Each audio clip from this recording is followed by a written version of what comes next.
Who would believe that the crystal-clear waters of Devil's Spring, renowned as one of the most beautiful springs on Earth, has claimed the lives of countless divers? Hidden beneath the serene surface lies a labyrinth of dark, treacherous caverns that have drawn thrill-seekers from around the globe, only to send many to a watery grave.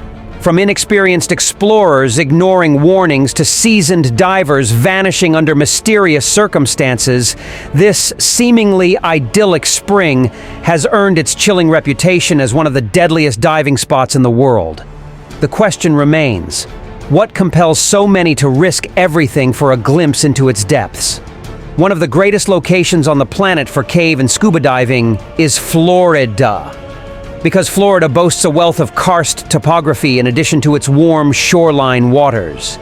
Here, a large portion of the Earth is made up of soluble rock, such as limestone, which is gradually dissolved by water sources like rain. As a result, numerous tunnels, sinkholes, and some of the biggest caves on Earth are created.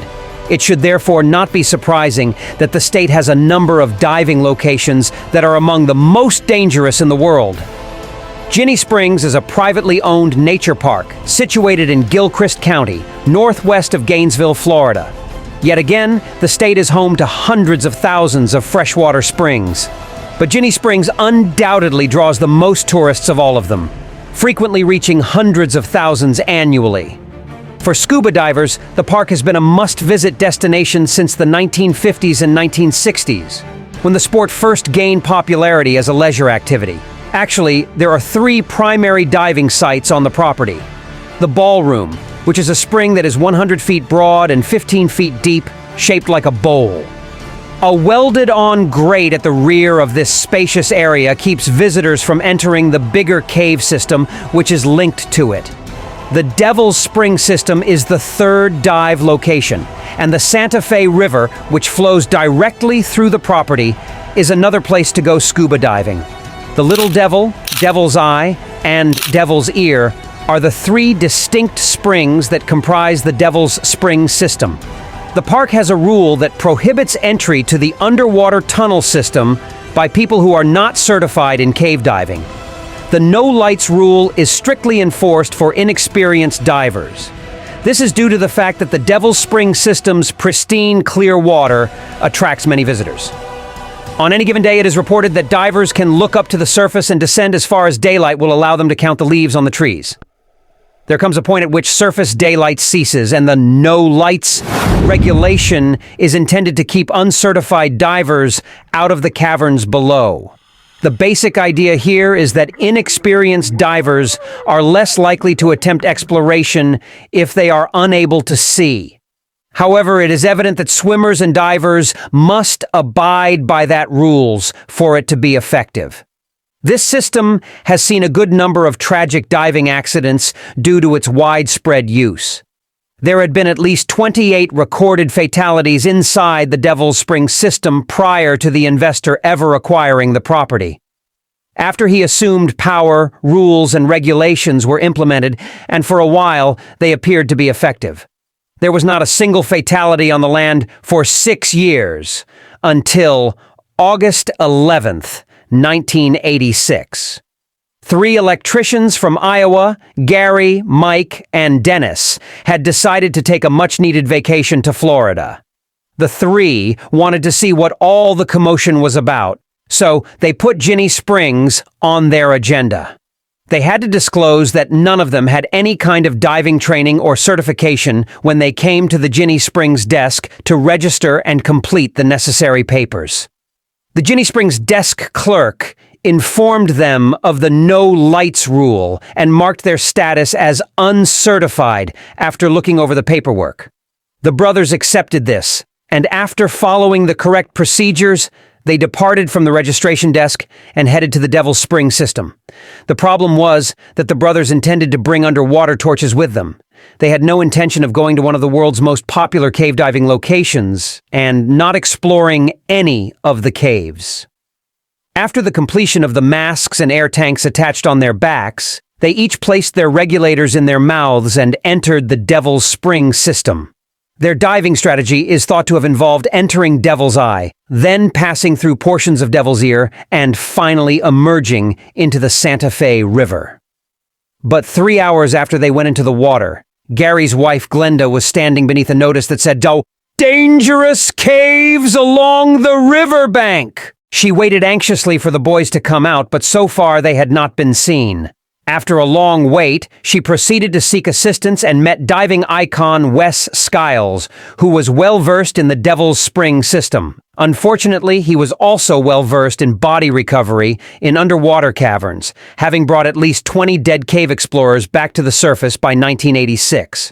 At first, though, there was hope that he would discover the brothers alive and guide them to safety. After that, Wes swam into Devil's Ear, swimming against the powerful stream that feeds the Santa Fe River with 40 million gallons of water daily. He soon discovered that he was unable to locate them on the anticipated path, so he went back the other way and down one of the system's numerous side channels. He discovered an error there that was nearly entirely silted out, with virtually no visibility.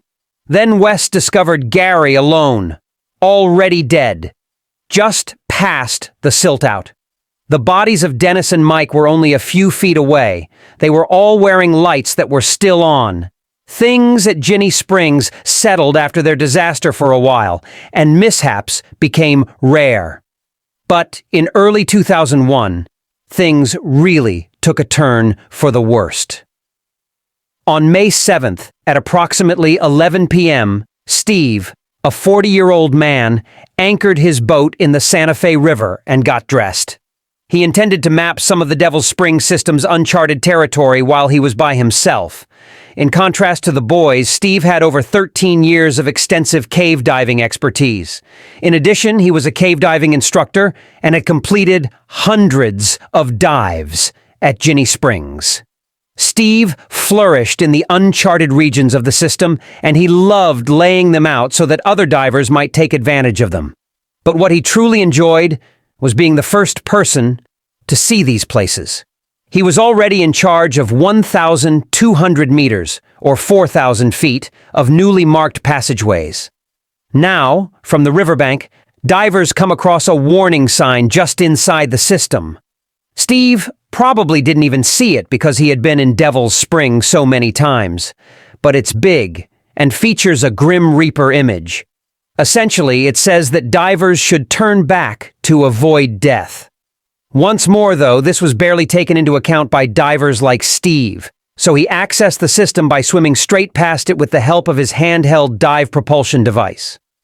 When Steve wasn't there the following morning, his buddies were worried and went to find him. They got into a boat and went up the Santa Fe River, knowing that he intended to dive Devil's Spring. Steve's empty boat, still anchored where he had left it, was what they finally made out in the distance. Steve's friends, who were also skilled and experienced divers, readied themselves to enter the cave, fearing what they could discover. As they entered, they passed a number of air tanks that Steve had set up for his exit from the cave, and they felt dep because they were all still full. They found Steve approximately 3,500 feet inside Devil's Spring after an hour of navigating the complex, frequently narrow passageways. He had 2 empty oxygen tanks on his back and was standing directly by his guide rope. His friends didn't understand this right away. About 125 feet distant, they located his dive propulsion vehicle before they found him. It had a full bottle of gas clipped to it. As is sometimes the case when divers die while diving alone, it was entirely unknown what happened to Steve that night inside Devil's Spring. 2 theories were proposed by seasoned divers in the wake of the tragedy. Either Steve went too far in the cave and was unable to fight the extremely strong current to escape before running out of gas, or he suffered some sort of physical illness that rendered him unconscious. However, the latter is frequently disregarded because Steve was renowned for being an extremely careful and precise diver, and performing something like this would require him to incur an unnecessary risk. Thus, it is still unclear what truly happened to Steve. There are numerous considerations for divers that necessitate thorough preparation before any dive. Gas is one of the elements. Divers cannot safely breathe the same air that we do at the surface below a particular depth due to a variety of problems, including oxygen toxicity and nitrogen narcosis. However, each person is unique when it comes to gas combinations. Thus, this needs to be factored into the dive plan. Although breathing a mixture of 38% oxygen did not harm the divers who went to save Steve, it appears that this specific combination was sufficient to trigger oxygen poisoning in Steve. Much more recently, on September 4th, 2021, 21-year-old Isaac was in Jinny Springs, yet there was a party vibe all around him. This is because he had recently earned his certification in underwater welding, which allowed him to work as a commercial diver. Scuba and cave diving are very different from commercial diving. Due to the potential for danger, there aren't many people working in this industry. In order to fix, install, or examine marine constructions, commercial divers venture to the ocean's deepest depths. A deepwater oil rig is one instance of this. Commercial divers are highly compensated and work a shortened schedule all year round because of the possible risks they face, so this was undoubtedly a reason for Isaac to celebrate. For many of the guests, like Isaac, who just enjoyed being underwater, swimming and diving were planned activities as part of the celebration. Isaac was also not dressed for diving, even though he had fins, a mask, and oxygen tanks attached on his back. In any case, he went down into Devil's Springs with a companion. Isaac's diving companion swam over to him when he started having issues after just 15 or 20 minutes of the dive. His dive partner abandoned him to seek assistance at the surface since he was unable to control the situation. Unfortunately, it was already too late when rescue divers found Isaac. Isaac's lifeless body was hauled out of Devil's Springs while music rang out from the party nearby.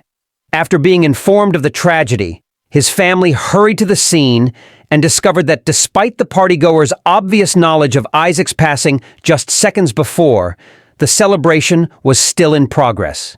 The family claims that while Isaac's body remained on the beach, a shocking number of people continued to use illegal drugs and alcohol. The precise number of fatalities that have occurred on the land and in the Devil's Springs system and its environs are unclear.